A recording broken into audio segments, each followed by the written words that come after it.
السلام عليكم ورحمة الله وبركاته.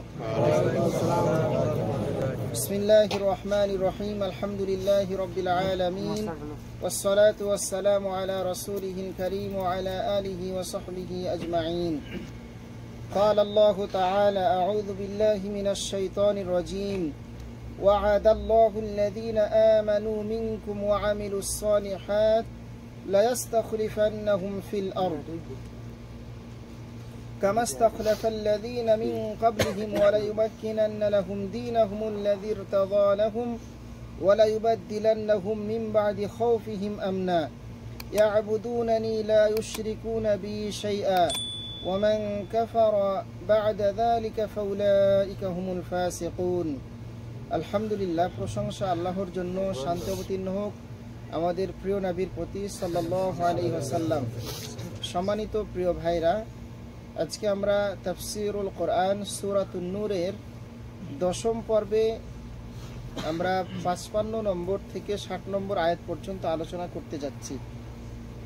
আমরা জেনেছি এই সূরাটি মোট 64 আয়াতে সম্মিলিত, সাজানো গুছানো। আমাদের এটা 10ম পর্ব, 11 পর্বে আমরা এই সূরাটি ইনশাআল্লাহ শেষ করব আগামীকাল। চলুন আমরা দেখে নিই আল্লাহ তাআলা অত্র আয়াতগুলোতে মুমিনদের ব্যাপারে কি বলেছেন। আল্লাহ তাআলা বলছেন যে তোমাদের মধ্যে যারা ঈমান আনে, ঈমানদারদেরকে লক্ষ্য করে আল্লাহ বলছেন, এবং সৎ কাজ করে। দুটো শর্ত, কি কি? ঈমান আনয়ন করা এবং সৎ কাজ করা। আপনি ঈমান আনলেন কিন্তু সৎ কাজ করলেন না, তাহলে আপনি পরিপূর্ণ মুমিন না। এরপর বলছেন আল্লাহ তাআলা যে এদেরকে আল্লাহ তাআলা প্রতিশ্রুতি দিচ্ছেন যাদের মধ্যে দুটো বৈশিষ্ট্য পাওয়া যাবে। 1 নম্বর, তারা হবেন মুমিন। 2 নম্বর, তারা হবেন আমলে সালেহ করবেন, নেক কাজ করবেন। আমলে সালেহ কোনগুলো? 5 ওয়াক্ত সালাত আদায় করা, সিয়াম পালন করা, হজ আদায় করা, সামর্থ্য থাকলে যাকাত দেওয়া, সামর্থ্য থাকলে তারপরে কালিমা পাঠ করা ইত্যাদি। এগুলো লা ইয়াস্তাখলিফান্নাহুম ফিল আরদ, তাহলে আল্লাহ তাআলা তাদেরকে জমিনের রাজত্ব দান করবে। পৃথিবীতে আপনি ততক্ষণ পর্যন্ত রাজত্ব পাবেন না, ক্ষমতা পাবেন না, যতক্ষণ আপনার মধ্যে ঈমান এবং আমলে সালেহ না থাকবে, ততক্ষণ পর্যন্ত আল্লাহ আপনাকে ক্ষমতা দিবেন না। কামা ইস্তাখলাফাল্লাযীনা মিন ক্বাবলিহিম, যেমনই করে আল্লাহ তাআলা তাদের পূর্ববর্তী জাতিদেরকে এই ক্ষমতা দিয়েছিলেন। যেমন দেখুন, রাসূল সাল্লাল্লাহু আলাইহি সাল্লামকে আল্লাহ তাআলা ক্ষমতা দিয়েছিলেন, পূর্ববর্তী মূসা আলাইহিস সালামকে ক্ষমতা দিয়েছিলেন। ইউসুফ আলাইহিস সালামের কত বড় ঈমান ছিল, যিনি কত বড় পরীক্ষা দিয়েছিলেন। নারীর কাছে, নারীর ছলনায় তিনি না মেতে, সেখানে তিনি কঠিন ঈমানের পরীক্ষা দিয়েছিলেন।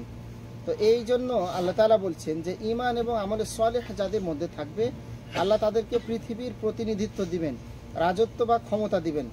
কামা ইস্তাখলাফাল্লাযীনা মিন ক্বাবলিহিম ওয়ালা ইউমাক্কিনান্না লাহুম দীনাহুম আল্লাযী ইরতাদা লাহুম, এবং তিনি অবশ্যই তাদের জন্য সুদৃঢ় করবেন তাদের দ্বীনকে, অর্থাৎ তাদের ধর্মকে, যা তিনি মনোনীত করেছেন তাদের জন্য, এবং তাদের ভয় ও ভীতির পরিবর্তে অবশ্যই তাদেরকে নিরাপত্তা দিবেন। তাহলে এখানে দুটো জিনিস আমরা পেলাম। 1 নম্বর হচ্ছে আপনার মধ্যে ঈমান এবং আমলে সালেহ থাকতে হবে। তাহলে প্রথমত আল্লাহ আপনাকে, নেট নাই নাকি? নেট চালু করেন, ডাটা অন করেন, নেট আছে। আল্লাহ আপনাকে প্রথমত যেটা দান করবেন, যে পৃথিবীর রাজত্ব আপনাকে ক্ষমতা দান করবেন। দ্বিতীয়ত আল্লাহ আপনাকে দান করবেন কি? যে আপনাকে ঈমানের প্রতি, ইসলামের প্রতি সুদৃঢ় করবেন, আপনি বেঈমান হবেন না। 3 নম্বর ফায়দা হচ্ছে যে আপনি নিরাপত্তা লাভ করবেন, কাফিরদের মতো অনিরাপত্তাহীনতা আপনি ভুগবেন না। এরপর আল্লাহ বলছেন যে তাদের ভয় ও ভীতির পরিবর্তে আল্লাহ অবশ্যই তাদেরকে নিরাপত্তা দিবেন। তারা আমার ইবাদত করবে, আমার সাথে কোনো শরিক করবে না। অতঃপর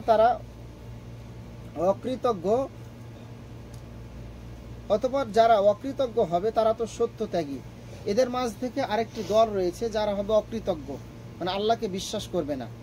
এই আয়াতের মূল কথা হলো আল্লাহ তাআলা ঈমানদার এবং আমলে সালেহ যারা আনবে তাদেরকে পৃথিবীর রাজত্ব দান করবেন, তাদেরকে নিরাপত্তা দান করবেন, তাদেরকে দ্বীনের উপর অবিচল রাখবেন। কয়টা জিনিস?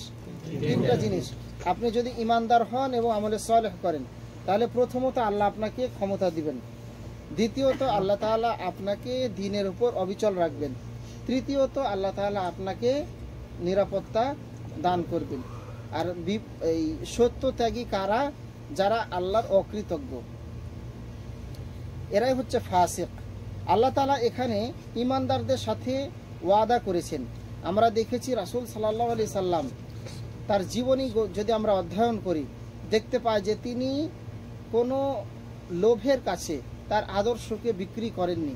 তাকে মক্কার আধিপত্য দেওয়ার প্রস্তাব করা হয়েছিল, তাকে মক্কায় রাজত্ব দেওয়ার প্রস্তাবনা দেওয়া হয়েছিল, সুন্দর নারীকে বিয়ে দেওয়ার প্রস্তাবনা হয়েছিল, কিন্তু কোনোটাই তার ঈমানের কাছে বিক্রি করে দেন নাই। এজন্য তিনি মদিনায় ফিরে এসে অল্প সময়ের মধ্যে তিনি রাজত্ব ফিরে পেয়েছেন। আমরা দেখি যে সবচেয়েতে যিনি অল্প সময়ের মধ্যে গোটা পৃথিবীকে বিজয় করেছিলেন তিনি হলেন ওমর রাদিয়াল্লাহু তাআলা আনহু। তার শাসন আমলে গোটা পৃথিবীর অর্ধেক তিনি একাই শাসন করেছেন। এটা কতদিনের ব্যবধানে? 40-50 বছরের ব্যবধানে। রাসূল সাল্লাল্লাহু আলাইহি সাল্লামের মৃত্যুর কিছুদিন পরে তিনি এই গোটা পৃথিবীর অর্ধেকটা হস্তগত করেছিলেন। মানুষ পূর্ণ নিরাপত্তা। আজকে যে ইউরোপ আমেরিকা বলেন, সেগুলো তৎকালীন সময়ে রোম সাম্রাজ্য ছিল, সবচেয়ে বেশি শক্তিশালী দেশ ছিল বা সমাজ ছিল। তাদেরকেও তিনি নিজেদের আয়ত্তে এনেছিলেন। কিসের বিনিময়ে? ঈমান এবং আমলে সালেহ এর মাধ্যমে। এরপরে যেটা আল্লাহ তাআলা বলছেন যে পরের আয়াতে,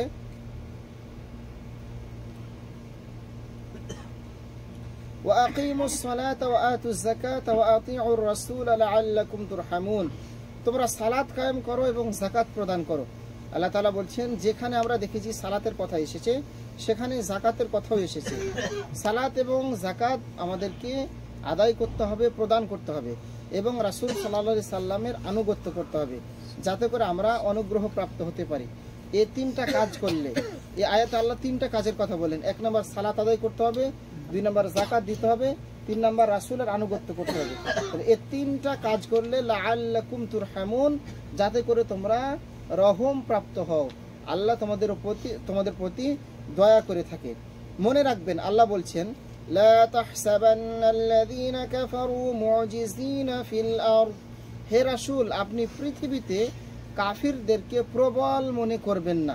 মনে করছেন যে কাফেররা আজকে খুব শক্তিশালী, তাদের কাছে পারমাণবিক বোমা আছে, ইত্যাদি ইত্যাদি, আমাদের কাছে কিছুই নেই। কিন্তু আপনি এটা ধারণা করবেন না যে তারা খুব শক্তিশালী। আল্লাহর কাছে এরা খুবই তুচ্ছ। আমরা দেখেছি এই যে আব্রাহার নেতৃত্বে কাবা শরীফ ধ্বংস করতে যাওয়া হয়েছিল, আল্লাহ তাআলা তার আদেশে এই ছোট্ট পাখির মাধ্যমে, ছোট্ট ছোট্ট নুড়ি দ্বারা, পাথর দ্বারা তাদেরকে বিনাশ করে দিয়েছেন। বিরাট বিরাট হাতি বাহিনী গিয়েছিল কাবা ধ্বংস করতে। তো আল্লাহর সাহায্য যখন আসবে, আমরা দেখেছি আল্লাহর সাহায্য বদরের ময়দানে, আমরা দেখেছি আল্লাহর সাহায্য ওহুদের ময়দানে, খন্দকের ময়দানে, বিভিন্ন জায়গায় আমরা আল্লাহর সাহায্য দেখেছি। আল্লাহ তাআলা বলছেন যে তুমি কাফিরদেরকে প্রবল মনে করো না। অন্যান্য নবীদের জামানায় দেখেন, মূসা আলাইহিস সালামের জামানায় সবচেয়ে প্রতাপশালী শাসক ছিল, সবচেয়ে বড় জালেম ছিল ফিরাউন। ফিরাউনকেও আল্লাহ তাআলা দেখেন তার নির্মম কি পরিণতি হয়েছিল, তার শেষ পরিণতিটা কতটাই অসহায়ত্ব ছিল। তার সৈন্য সামন্ত, তারপরে মন্ত্রী সব ছিল, কিন্তু শেষ মুহূর্তে তিনি কাউকে হেল্প করার জন্য কাউকে পান নাই। ফিরাউন কোনো সাহায্য পায় নাই। এটা আল্লাহ বলছেন যে আপনি তাদেরকে প্রবল মনে করবেন না, যারা আপনাকে বিরক্ত করে, কষ্ট দেয়। তাদের আশ্রয় স্থল হচ্ছে আগুন। কে বলছেন? আল্লাহ তাআলা বলছেন ওয়া মাওয়াহুন নার ওয়া লাবিসাল মাসির, যে তাদের আশ্রয় স্থল হচ্ছে আগুন, আর এই জায়গাটা কতই না খারাপ, নিকৃষ্ট। যারা এখানকার অধিবাসী হবে এরা খুবই নিকৃষ্ট জায়গায় বসবাস করবে। এরপর 58 নম্বর আয়াতে মহান আল্লাহ বলছেন ইয়া আইয়ুহাল্লাযীনা আমানু, হে বিশ্বাসীগণ। আমরা এই সূরার প্রথম দিকে দেখেছিলাম যে মানুষের বাসা বাড়িতে যাওয়ার আদব সম্পর্কে, আর এখন আমরা দেখব যে মানুষের বাসা বাড়ির ঘরে যাওয়ার আদব সম্পর্কে। মনে রাখবেন আগের আয়াতগুলোতে আমরা দেখেছিলাম পরপুরুষ কোনো বাড়িতে যেতে হলে কি কি আদব রক্ষা করতে হবে, আর আজকের আয়াতগুলোতে আমরা দেখব যে 58 নম্বর আয়াতে আপনার নিজের ঘরের লোক, আপনার ছেলে, আপনার মেয়ে, আপনার ভাই, আপনার রুমে আসতে হলে তাকে কি করতে হবে, এই জিনিসটা আল্লাহ তাআলা এখানে ক্লিয়ার করেছেন। দেখি আমরা কি বলছেন আল্লাহ তাআলা। আল্লাহ তাআলা বলছেন, ইয়া আইয়ুহাল্লাযীনা আমানু, হে বিশ্বাসীগণ, হে ঈমানদারগণ, লিয়াস্তাযিনকুমুল্লাযীনা মালাকাত আইমানুকুম, তোমাদের মালিকানাধীন দাস দাসীরা এবং তোমাদের মধ্যে যারা বয়প্রাপ্ত হয়নি, মানে বয়স্ক হয়নি, সাবালক হয়নি, ওয়াল্লাযীনা লাম ইয়াবলুগুল হুলুম মিনকুম সালাসা মাররাত, তারা যেন 3 সময়ে তোমাদের ঘরে প্রবেশ করতে অনুমতি নেয়। তারা যেন 3 সময়ে তোমাদের ঘরে প্রবেশ করতে অনুমতি নেয়। আপনার ছেলে হতে পারে, আপনার মেয়ে হতে পারে, আপনার ভাতিজা হতে পারে, ভাগ্নে হতে পারে, নিজেদের মধ্যে মানে যাদের মধ্যে দেখা সাক্ষাৎ করা জায়েজ, তারাও যেন 3 সময়ে তোমাদের ঘরে ঢুকতে হলে অনুমতি নেয়। অনুমতি নিয়ে যেন তারা প্রবেশ করে। হতে পারে দাস দাসী। আল্লাহ তাআলা এরপর বলছেন যে মিন ক্বাবলি সালাতিল ফজর, ফজরের নামাজের আগে, ফজরের সালাতের আগে যখন মানুষ একেবারেই গভীর ঘুমে আচ্ছন্ন থাকে, ওই সময় মানুষ কি অবস্থায় থাকে কেউ কি বলতে পারে? কেউ বলতে পারে না। ওই সময় যেন কেউ কারো ঘরে, ছেলে যেন মায়ের রুমেও প্রবেশ না করে, ছেলে যেন বাবার রুমেও প্রবেশ না করে অনুমতি না নিয়ে। আল্লাহ প্রথমেই বলেছেন যে অনুমতি না নিয়ে। এই আয়াতগুলো কাদের জন্য? নিজেদের জন্য। আর আগের আয়াতগুলো আমরা দেখেছিলাম বাইরের মানুষের জন্য। তো বাইরের মানুষও যদি রুমে আসে, প্রথমত তাকে তো দরজার বাইরেই অনুমতি নিতে হবে, কিন্তু বাড়ির ভিতরেও যদি আপনার ছেলে মেয়েরা যারা আছে এরা যদি এক একজন এক এক রুমে থাকে, আপনার রুমে যদি আসতে চায় তাহলে তাকে অবশ্যই অনুমতি নিতে হবে 3 সময়। তার একটা হলো মিন ক্বাবলি সালাতিল ফজর, ফজরের নামাজের আগে, ফজরের পূর্বে। ওয়া হিনা তাদাউনা সিয়াবাকুম মিনায-যাহিরা, এবং দ্বিপ্রহরে, দুপুর বেলায় যখন মানুষ একটু কাইলুলা করে, বিশ্রাম নেয়, তাদের নিজেদের পোশাকগুলোকে খুলে কাজ থেকে ফিরে এসেছে অথবা রান্না বাড়া শেষ করেছে, করে একটু দুপুরবেলা একটু হালকা বিশ্রাম নিচ্ছে, এই রকম সময়ে যেন তারা অনুমতি না নিয়ে প্রবেশ না করে। ওয়ামিন বাদি সালাতিল ইশা, এবং এশার নামাজের পর কেউ কারো রুমে প্রবেশ করতে হলে অবশ্যই অনুমতি নিতে হবে। অনুমতি না নিয়ে যেন তারা এই 3 সময়ে প্রবেশ না করে। সালাসু আওরাতিল লাকুম, এই 3 সময়ে প্রবেশ করা ব্যতীত, এই 3 সময় ছাড়া অন্য সময় বিনা অনুমতিতে প্রবেশ করলে তোমাদের জন্য তাদের জন্য কোনো দোষ নেই। লাইসা আলাইকুম ওয়ালা আলাইহিম জুনাহুম বাদাহুন, 3টি সময় আমরা আবারও বলছি। 1 নম্বর হলো ফজরের সালাতের পূর্বে, 2 নম্বর হলো দ্বিপ্রহরে দুপুর বেলায়, 3 নম্বর হচ্ছে এশার নামাজের পর। আগামীকাল ধরবো, পরে আবার বলেন না যে ভুলে গেছি কি বলেছেন। এই 3 সময়ে যেন, এই 3 সময়ের বাইরে অন্য সময় কেউ যদি প্রবেশ করতে চায় তাহলে কি আওয়াজ না দিয়ে কি ঢুকে যাবে? না, ওই সময় এই 3 সময় একেবারে তাদের একান্ত নিজেদের সময়, মানে এই 3টা টাইম তারা, মেয়েরা, মেয়ে হোক ছেলে হোক, তারা একান্ত খোলামেলা অবস্থায় থাকতে পারে বা থাকে। কিন্তু এই আসর পর, মাগরিব পর বা সকালবেলা দেখবেন যে মানুষ অতটা খোলামেলা থাকে না, কারণ তারা ভাবে যে সময় কেউ না কেউ চলে আসতে পারে। এই জন্য ওই সময় গেলেও আপনাকে, কারো রুমে ঢুকলেও আপনাকে গলা ঠাকুর দিয়ে অথবা ইশারা দিয়ে অনুমতি নিয়ে সালাম দিয়ে আপনাকে ঢুকতে হবে। তাওয়াফুনা আলাইকুম বা'দুকুম আলা বা'দ কাযালিকা ইউবায়্যিনুল্লাহু লাকুমুল আয়াতি ওয়াল্লাহু আলীমুন হাকীম। আর এরপর আল্লাহ তাআলা বলছেন তোমাদের একজনকে অপরজনের নিকট তো যাতায়াত করতেই হয়, বাসা বাড়িতে থাকতে হলে তো একে অপরের রুমে যেতেই হয়। যেতে হলে নিয়মটা কি আল্লাহ তাআলা এভাবে আমাদেরকে শিখিয়ে দিলেন। এভাবে আল্লাহ তাআলা তোমাদের নিকট তার নির্দেশ সুস্পষ্ট রূপে বিবৃত করেন, মানে জানিয়ে দেন যে যেহেতু তোমরা কোনো কারণে যেতে বাধ্য, পানি খুঁজতেছেন, পানির জগটা কোথায়, এখন ওখানে যেতে হবে বাবার রুমে, মায়ের রুমে, তো তখন আপনাকে অনুমতি নিতে হবে। আল্লাহ রাসূল সাল্লাল্লাহু আলাইহি ওয়াসাল্লামকে এসে একজন সাহাবী বললেন যে ইয়া রাসূলুল্লাহ, আমি আমার মায়ের রুমে ঢুকতেও কি অনুমতি নিব? তখন তিনি বললেন হ্যাঁ, অবশ্যই অনুমতি লাগবে, কারণ তুমি কি তোমার মাকে বিব্রত অবস্থায় দেখতে চাও? না, দেখতে চাও না, তাহলে মায়ের রুমে ঢুকতেও আমাকে অনুমতি নেওয়া লাগবে। আল্লাহু আলীমুন হাকিম, আর আল্লাহ হলেন সর্বজ্ঞ প্রজ্ঞাময়। এরপরের আয়াতে আল্লাহ তাআলা বলছেন 59 নম্বর আয়াতে, وإذا بلغ الأطفال منكم الحلم فليستأذنوا كما استأذن الذين من قبلهم এবং তোমাদের সন্তান সন্ততি যারা বয়সপ্রাপ্ত হয়নি তারা বয়সপ্রাপ্ত হলে তারাও যেন অনুমতি প্রার্থনা করে। আমরা আগের আয়াতে দেখেছি যারা একেবারেই বৃদ্ধ, যাদের কোনো যৌবন নেই, তাদের ঢুকতে বাধা নিষেধ নেই, অথবা যারা একেবারেই শিশু, দুধ খাচ্ছে 2-3-4 বছরের, এরাও ঢুকতে বাধা নিষেধ নেই। কিন্তু যদি 4-5 বছরের পাকনা ছেলে যদি হয়, খুব চালাক, তাহলে ওকেও ঢুকতেও আমরা তালিম তাদ্রিব দিব, প্রশিক্ষণ দিব, যেন সে অনুমতি না নিয়ে যেন না ঢুকে। আল্লাহ বললেন যে যারা বয়সপ্রাপ্ত হয়ে গেছে তারা যেন অনুমতি প্রার্থনা করে, তাদের বয়োজ্যেষ্ঠদের নেই, মানে প্রাপ্তবয়স্কদের নেই।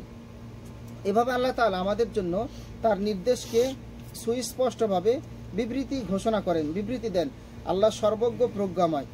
এরপরের আয়াতে 60 নম্বর আয়াতে আল্লাহ বলছেন ওয়াল কাওয়াইদু মিনান নিসাইল্লাতী লা ইয়ারজুনা নিকাহা, আর বৃদ্ধা নারী যারা বিয়ের আশা রাখে না, এমন বয়স হয়ে গেছে যে তার বিয়ের আর কোনো সম্ভাবনা নেই, তাদের জন্য অপরাধ নেই, তাদের জন্য অপরাধ নেই যদি তারা তাদের সৌন্দর্য প্রদর্শন না করে তাদের বহির্বাস খুলে রাখে।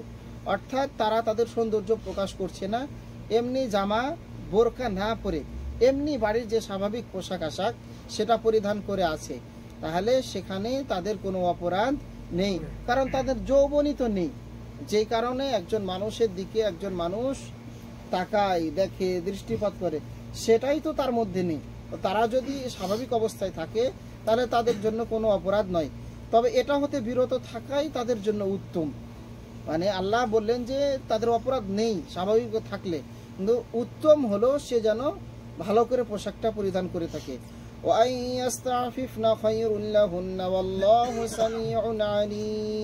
আর আল্লাহ হলেন সর্বশ্রোতা এবং সর্বজ্ঞ। আমরা দেখলাম অত্র আয়াতগুলোতে আল্লাহ তাআলা একজন মানুষ পরিবারের সদস্য হলেও আরেকজন পরিবারের সদস্যের রুমে যেতে হলে অবশ্যই অনুমতি নেওয়া লাগবে, বিশেষ করে 3টি সময়ে, ফজরের আগে, জোহরের সময় বা জোহরের পরে বিশ্রাম নেওয়ার সময়, আর এশারের পরে। এখানে অপ্রাপ্ত বয়স্ক যারা রয়েছে তারা অনুমতি না নিলেও চলবে। আর বাসা বাড়িতে যারা বৃদ্ধ বয়স্কা নারী রয়েছে তারা যদি তাদের পোশাক আশাককে স্বাভাবিক যে পোশাক আশাক এটা যদি পরিধান করে থাকে তাহলে তাদের জন্য কোনো সমস্যা নেই, তবে উত্তম হলো তারা যেন সুন্দর পোশাক পরিধান করে থাকে। এরপরে আমরা এখানে কয়েকটা হাদিস উল্লেখ করব যা আল্লাহ রাসূল সাল্লাল্লাহু আলাইহি ওয়াসাল্লামের থেকে আমরা পেয়েছি। ইমাম আবু দাউদ রাহিমাহুল্লাহ ইবনে আব্বাস রাদিয়াল্লাহু তাআলা থেকে বর্ণনা করছেন যে কারো ঘরে প্রবেশ করার ব্যাপারে অনুমতি নিতে হবে। আমরা আগে দেখেছি অনুমতি চাইব কিভাবে, সালামের মাধ্যমে। সালামের যদি উত্তর পাই তাহলে বুঝলাম যে অনুমতি পেলাম, আর যদি সালামের উত্তর না আসে তাহলে বুঝবো যে আমরা অনুমতি পেলাম না। আর কারো বাসায় যাওয়ার সময় আমাদেরকে খেয়াল করতে হবে সরাসরি যেন আমরা দরজার সামনে না দাঁড়াই, যেন আমরা সাইডে দাঁড়িয়ে থাকি, ডানে অথবা বামে। এরপর আমরা দেখেছি আজকালকার যুগে কলিং বেল রয়েছে, সেখানের মাধ্যমে আপনার পরিচয়টা নিশ্চিত করবেন। ভেতর আপনি কলিং বেল নক করলেন, দেখা গেল আপনাকে জিজ্ঞেস করলো, বা ছোট ছিদ্র থাকে সেখান থেকে আপনাকে দেখলো, যদি জিজ্ঞেস করে না দেখার পরেও যে জিজ্ঞেস করে আপনি কে, তখন আপনি আপনার নাম বলে পরিচয়টা নিশ্চিত করবেন। এখানে আরেকটা জিনিস আমরা বলবো যে মুসা ইবনে আবি আয়েশা রাদিয়াল্লাহু তাআলা রাহিমাহুল্লাহ থেকে বর্ণিত, তিনি সাহাবীকে জিজ্ঞেস করেন যে লিয়াস্তাযিনকুমুল লাযিনা মালাকাত আইমানুকুম, যে তোমাদের যারা দাস দাসী রয়েছে তাদের অনুমতি লাগবে না, এই আয়াতটি কি রহিত হয়েছে বা মানসুখ হয়ে গেছে? তিনি বললেন যে না, এই আয়াত মানসুখ হয়নি, রহিত হয় নাই। তিনি প্রশ্ন করলেন যে জনগণের প্রতি আমল করা ছেড়ে দিয়েছে, যে জবাবে তিনি বলেন হ্যাঁ, আল্লাহ তাদের সাহায্য করুন। মানে অপ্রাপ্ত বয়স্ক দাস দাসী হলে তাদের অনুমতি লাগবে না, আর যদি প্রাপ্তবয়স্ক দাস দাসী হয় তাদেরকেও আপনার অনুমতি নেওয়া লাগবে। সন্তানরাও যখন প্রাপ্তবয়স্ক বা যৌবনে পৌঁছে যাবে তখনও তারা এই অনুমতি প্রার্থনা করবে, অনুমতি না নিয়ে তারা ঘরে প্রবেশ করবে না। এরপর আমরা যেটা বলবো যে গয়রা মুতাবাররিজাতিন বিজিনা, গয়রা মুতাবাররিজাতিন বিজিনা, যে সৌন্দর্য প্রদর্শন না করে যদি তাদের বহির্বাস খুলে রাখে, এখানে যে বৃদ্ধদের ব্যাপারে আল্লাহ তাআলা বললেন যে এমন মানুষ, এমন বৃদ্ধ যারা তাদের যৌবন হারিয়ে ফেলেছে, যৌবনের কোনো সৌন্দর্য তাদের মাঝে নেই, তারা যদি স্বাভাবিক পোশাক পরে থাকে তাতে কোনো দোষ নেই। তবে হ্যাঁ, উচ্ছৃঙ্খল মেয়েদের মতো শুধুমাত্র এখন বর্তমানে যে ফ্যাশন হয়েছে যে সালোয়ার কামিজ অথবা একটা টি শার্ট পরে থাকবে, এটা ওড়না ছাড়া, এটা কিন্তু কখনোই মানানসই নয়। আল্লাহ তাআলা যেটা বলছেন যে জিলবাব, শরীরের ওপর আর একটা ডাবল কাপড় দিয়ে দেয়া, এটা আমরা খেয়াল রাখবো। দুঃখজনক বিষয় হলেও সত্য যে আমরা যখন কোথাও বেড়াতে যাই, আমাদের মা অথবা আমাদের বোন, দেখা যায় যে আমার বৃদ্ধ মা বোরকা পরে, আমার বৃদ্ধ মা পর্দা করে, আমার দাদি পর্দা করে, দাদি পর্দা করে, দাদির দিকে কেউ তাকাবে না, কিন্তু যার দিকে তাকাবে সে আর পর্দা করে না। দাদির সাথে যে নাতনি অথবা নাতিন যাচ্ছে, আপনি তাকাবেন কার দিকে? নাতিনের দিকে। নাতিন কি পর্দা করে? নাতিন তো পর্দা করে না। পর্দা করে কে? ওই বুড়ি পর্দা করে, যার দিকে কেউ ফিরে তাকাবে না। রিজেক্টেড হয়ে গেছে। আমাদের জন্য দুঃখজনক হলেও সত্য। আর আপনারা, আমরা যারা পিতামাতা রয়েছি, অবশ্যই আপনি পিতা হয়েও আপনার মেয়ের রুমে এতিম সময় আপনি ঢোকার অধিকার নাই। বাবা হয়েও ঢুকতে পারবে না, মেয়েও বাবার রুমে ঢুকতে পারবে না, বাবাও ছেলের রুমে ঢুকতে পারবে না। আল্লাহ রাসূল সাল্লাল্লাহু আলাইহি সাল্লামের অন্যান্য হাদিস সমূহে এসেছে যে ছেলেরা প্রাপ্তবয়স্ক হলে তাদেরকে বিছানা আলাদা করে দাও, বিছানা আলাদা করে দাও, অর্থাৎ চৌকি বা খাট, এটা যেন 2 ভাই 3 ভাই 4 ভাই যেন বড় হয়ে গেছে, সাবালক হয়ে গেছে, তারা যেন একসাথে বসবাস না করে, একসাথে যেন না ঘুমায়। আমরা আরও কিছু আলোচনা রয়েছে, আজকে আর সেটা আলোচনা করছি না, আমরা আমাদের আলোচনা এখানে ইতি রাখছি। আর 5টি আয়াত বাকি রয়েছে। আমরা দোয়া করছি আল্লাহ তাআলা যেন আমাদেরকে যা শুনলাম এই আলোচনাগুলো যেন আমরা বাস্তবে প্রয়োগ করতে পারি।